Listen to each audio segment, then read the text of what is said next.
Hi, I'm Clint Peck with Beef Magazine. We're here today with Alvaro Bustillos, cattle rancher and founding partner of Vaquero Trading Company and president of the Chihuahua Cattlemen's Association. Senor Bustillos is a prominent figure in the Mexican cattle industry, widely recognized for driving modernization and sustainable ranching practices across much of Mexico. He's also been a longtime leader in the development and maintenance of international market access for Mexican feeder cattle. Since May of 2025, the suspension of Mexican cattle export to the United States due to the New World screwworm emergency has disrupted long-standing trade relationships between Mexican cattle ranchers and U.S. stocker operators and U.S. cattle feeders. Senor Bustillos recently helped author a letter to the U.S. cattle ranching and cattle feeding industries, urging them to support a resumption of technical dialogue with Mexico to establish a science-based pathway toward the gradual reopening of cattle imports from eligible regions of Mexico. Senor Bustillos, thanks for being with us today, and thanks for helping us learn more about your efforts to reopen the border to cattle trade. Thank you, Clint. I'm very honored to be in your program today, talking to you, a very prominent author and a great ally for us, the cattle industry on both sides. I think you're one of the best resources which we follow regarding the cattle industry. And thank you for having me and giving me this space to talk to you in an interview. It's our pleasure. Absolutely. Before we get too deep into our discussion about the cattle trade, can you give us a little bit of your backstory, how you got to be where you are in the cattle business in Mexico today? Well, basically, I grew up I was born here in El Paso, Texas. I come from a third-generation ranching family. I remember since my grandfather, which they come from south of the border. They grew up in Namiquipa, Chihuahua, and then with my dad, we moved to Nuevo Casas Grandes, Chihuahua, which is about 280 kilometers south of El Paso, where we have ranches in Janos, Ascension, Casas Grandes. We have stocker cattle, cow-calf operations down there. And since I was a boy, been running around the ranching industry with my dad and coming to the border, which it's their commercialization outlet where all these producers from the northern part of Mexico come to sell their cattle. So basically, I studied economics, graduated then with a specialty in finance, went to work for a broker dealer, trading fixed income. Then suddenly one day my dad says, after my professional practice, come down, I need you to get involved again. And that's how we started with this new company, which we started as Vaquero Trading. We became one of the most prestigious sources of procurement cattle at the border, which I think we have a great relationship with all these industry participants, which are feed yards, ranchers, farmers across the border, where we send cattle to probably 9 states out of the U.S. So this situation which we're living right now is there's only been 3 times in the history where the border has shut down. Number 1, Mexican Revolution. Second one was probably when foot and mouth disease happened, and this is the 3rd time we've seen the border. This border trade has been going on for over 120 years, and this is a complement of the industry where all this is part of families integrated together, where we've commercialized for over centuries, and now it's very sad to be living this situation. So we talked about the letter that you helped author to the U.S. cattle industry and the cattle feeding and cattle ranchers. What, if any, reaction have you received to date regarding that letter? And what are you expecting? What are you seeing from that communication? Well, basically, it's a call out to the industry. As you see, it's changing the narrative of the story. Since the first case of New World Screwworm appeared in Mexico, which was the first shutdown, Clint, November 2024, Right. we worked very accelerated on a protocol where this protocol reapplied. We were shut down for 2 months, and all this protocol was done like if all these northern states would have New World Screwworm. I want to mention Mexico was not ground zero for the New World Screwworm. The New World Screwworm came from all the way from Panama, where the Darien Gap they couldn't control it and it started advancing. So once it arrived to Mexico, Mexico became a positive country on the contingency that we're living now. And then they had certain parameters where if this New World Screwworm advanced, I think there were some actions from U.S. authorities that would be taking place. Like once we work on this protocol, we resume the trade, but at a very slow pace, where the infrastructure had to be applied. We constructed infrastructure all across the border, a complement of pre-inspection pens, which was part of the protocol, where we would inspect the cattle from the origin, then re-inspect it at the border, obviously with the application of ivermectin 5 days before it arrived, and then it would jump to the quarantine pen, still controlled by the U.S. authorities, where they would get inspected again. See, so basically, once this New World Screwworm started advancing, and it passed the slimmest part of Mexico as well, Right. is I don't remember what it's called in English, but where they thought they would control it. Right. We got into our second shutdown. So we had a resumption of trade for 3 months, all the way to May 15th, where they shut us down again. And then we were starting to ramp up volume and getting some of these cattle across. But suddenly, once the New World Screwworm had started advancing, we got shut down again.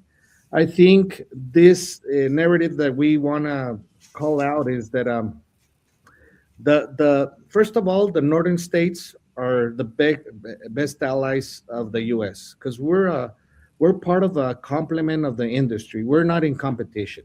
At the end, we source these cattle to send to the U.S. industry, where 2/3 of the value is created in the U.S.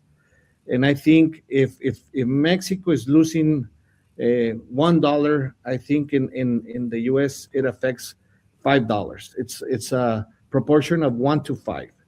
At the end, we use a lot of American strategic assets like ranches, farms, feed yards, packing plants, and you see how important the Mexican cattle trade deal is now, because we export 1.2 million head of cattle. Even though it's a 3 to 4% market share of the market in the U.S., Clint, I think once you industrialize these cattle, this ramps up to 6% in beef. But at the end, like if the Texas Panhandle feeds, it sources 25% of the protein in the U.S., and our cattle go there about 15% of their market share, you know how important this proportion is to them, and that's where we're getting hurt. So I think we have big allies. We're part of also, we pay the beef checkoff once we export cattle. We're part of NCBA. We participate on the board of Texas Cattle Feeders because they're our best allies. But we've had a lot of good support from California, from Arizona, from New Mexico, and I think we're on the same page. So at the end of the day, we have a lot of cattle ranchers and I'm up in Montana, and as we get as far north as Montana, they kind of don't understand or want to understand that there is that integration of the cattle industries between specifically northern Mexico and U.S. and especially, like you said, those Southwest stocker operators and cattle feeders. What's in it for them if the border stays closed, and what's in it for them if the border opens up? Mhm. I think, as I told you, I don't think, number one, it won't affect the market because we're at a proportion very small regarding to the whole industry of what the market is in the U.S. Number two, Clint, is they don't realize that if reduced capacity, which right now the leverage is on the cow-calf or producer side, at the end, if part of this value chain gets reduced or gets shut down, and they're still seeing high prices on it'll come to them one way or the other. It's not because of the shortage of Mexican cattle that they're having these high prices, you know? And number three is we are part of the system. Like, what we need to understand is all the genetics, all of the things that we've created in the northern part of Mexico is due to being a complement of the U.S. industry. We are whatever the U.S. industry wanted us to be based on genetics, quality of cattle, whatever the demand is from the value chain that I'm talking about. That's what we became in the northern part. And number three, we need to give credit to Mexico. As I told you, we were not ground zero, but at the end, we gave them more than over a year for the U.S. to prepare. And you don't understand the consequences that the Mexican side has lived through for this shutdown to be established. Because at the end, who's ever paying the biggest cost of this shutdown is the northern states, because there's the lost opportunity of commercializing the cattle, and they need to go to the national market. And you're losing a lot of things that we've worked through for over 40 years, which is the accreditations of having TB tests, brucellosis accreditations, which are bigger risks than New World screwworm. At the end, New World screwworm is a disease, not a pest. And that's what we need to understand. At the end, there's bigger risks of not incentivizing or keeping up with these accreditations of being integrated in the value chain of the industry. So in your letter to the U.S. cattle industry, you suggested a regionalized approach to opening the border, a gradual reopening of the border. How does that work if you look at just a regionalized approach? What would be that scenario? I think last year we already established what the protocol would mean for us to commercialize cattle. Cattle, obviously Mexican cattle are very rough. Before they get prepared and going to the U.S., they have to go through a 45, 60-day cycle of testing and pre-inspections and all this preparation that we need to establish before we ship these cattle to the border. At the end, what we did is we regionalized the country, where the southern part is what already contaminated of New World screwworm. We have a buffer zone kind of on the middle of Mexico, where there's no movements of cattle from the south center to the northern part. See, because at the end we keep the hope or that sometimes we could reestablish this trade based on a lot of the efforts that us northern states, which have the accreditations to export, all these efforts to contain the New World screwworm, which is limiting movements of cattle, which are protecting our states, like Sonora is protecting their state, Chihuahua is protecting their state. And we have a series of activities regarding that, which we've been doing, where we don't permit transit of cattle of other states, where all the herd is herd that was born in these states. And at the end, these states are working to U.S. procedures, because we already have the accreditations of what I'm telling you about TB, brucellosis, and we are very adjusted to U.S. standards of sanitary contingencies that we worked. At the end, Chihuahua, I want to make clear, has the biggest traceability program. We have one of the best traceability programs in the world, which we have the RFID tags, and we have a system where we were already integrated in. There's a certification of Chihuahua verified beef in the U.S., where we were proving the origin of the cattle, and we have already all these readers at the crossing ports, where all these cattle get read where the origin of the cattle's coming from. I think we're already used to working under this protocol. This protocol was done based that New World screwworm would arrive to these border states because there's not enough flies to contain it, and we cannot contain the fly at the movement of the flight. What we can work is on the ground, limiting movements of cattle, where we've established parameters of people checking and working with the cattle, applying ivermectin and all these efforts that we've done. And that's what's permitted the U.S. To buy out some time for you guys to get advanced on the plant that you guys are working. As you know, a month ago, Mexico inaugurated a plant already, which will produce probably in 1 more month or 6 more weeks. We'll ramp it up to 120 million flies that could come in to participate in this contingency.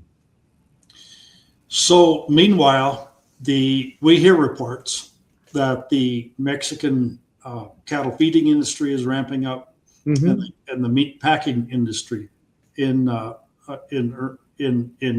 Sonora, Chihuahua, and other places of Mexico are ramping up. And now we're receiving Mexican beef basically in lieu of the feeder cattle. Am I correct in that Yes. assumption? This is the cost of opportunity that the authorities of U.S. need to understand. If they shut us down, they're taking away probably 50,000 employment numbers in what the Mexican export market participates. You're losing packing capacity in the U.S.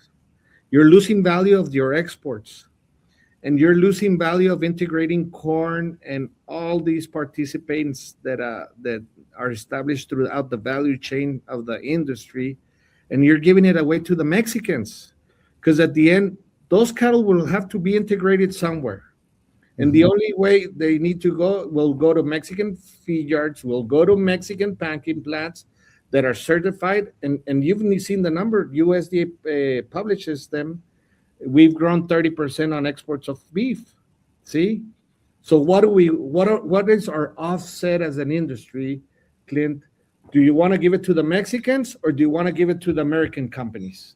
And that's where we're losing competitiveness. I think it's a cost that's what I told you. It's costing more to the U.S. industry to have us shut down than what it's costing us Mexican producers. It's a 5-to-1 ratio. Remember, 2/3 of the value integrate in the U.S.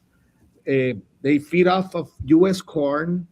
We give employment to veterinaries, to transportation, logistic companies, to American assets like feed yards, to give capacity to the packing plants.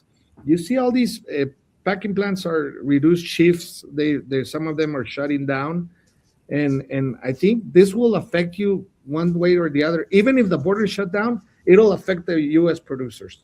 Sure. So we need to come together as an industry and reestablish the economic part of it, where I think Mexico recognizes regionalization parts of the U.S. regarding pork, regarding chicken, with those flus or fevers, and they don't want to recognize Mexico. That's my big question. What's going on? Why is it one participant or one player that has only the narrative or the ball? See? And they're destroying a lot of value. I think that's where I'm telling you, where's the opportunity? Do you want to give it to the Mexicans? Okay, we're going to integrate more. I think there's an incentive to integrate corn sheep, feed sheep, and we have accreditations to export beef to you guys. So that's where the beef is going to go.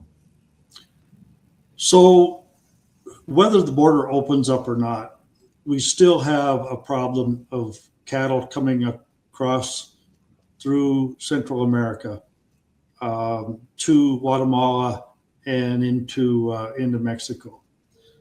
Is the Mexican government working on trying to slow that trade down, because we believe that that's a vehicle for the New World screwworm coming out of Panama, this side of the Darien Gap?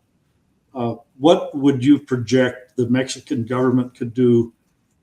And are your cattlemen working with the Mexican government to try to slow that movement of cattle unrestricted coming out of Central America? Clint, it was balance of commerce regarding those cattle, okay? And I'm going to tell you, because I was the one that called that out at the beginning of when this happened. I think if 500,000 head were coming from South America, we were still exporting 1.2 million head of cattle.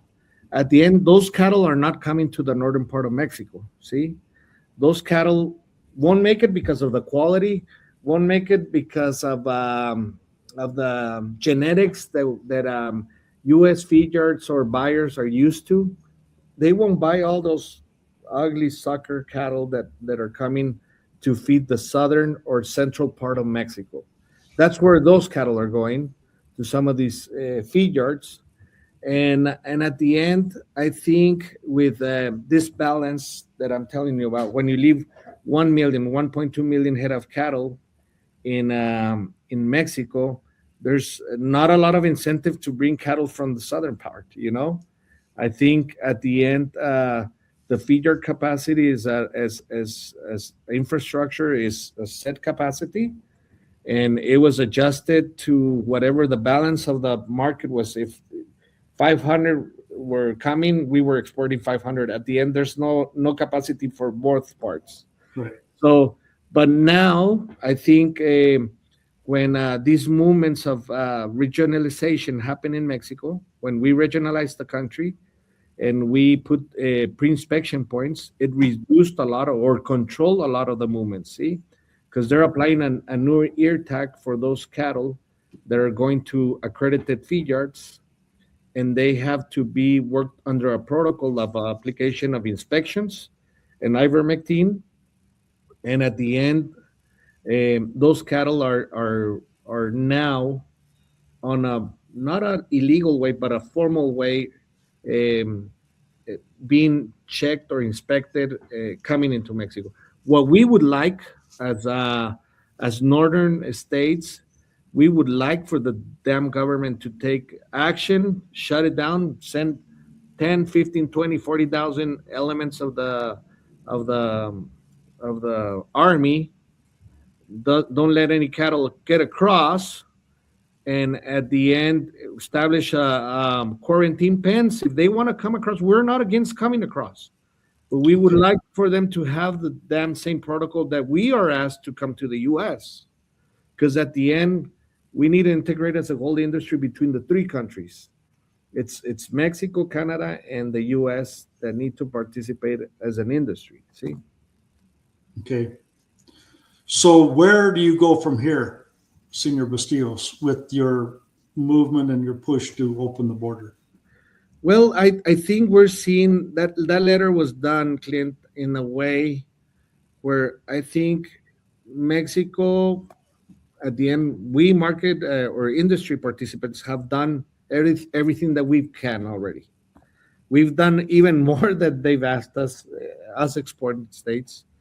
I think now is the chance or the narrative of the U.S. industry to call out and tell the authorities, hey, we cannot have a double mortal speech. Now you have New World screwworm in Texas and New Mexico.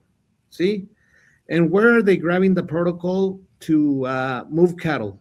It came from the protocol that we did at the Mexican market.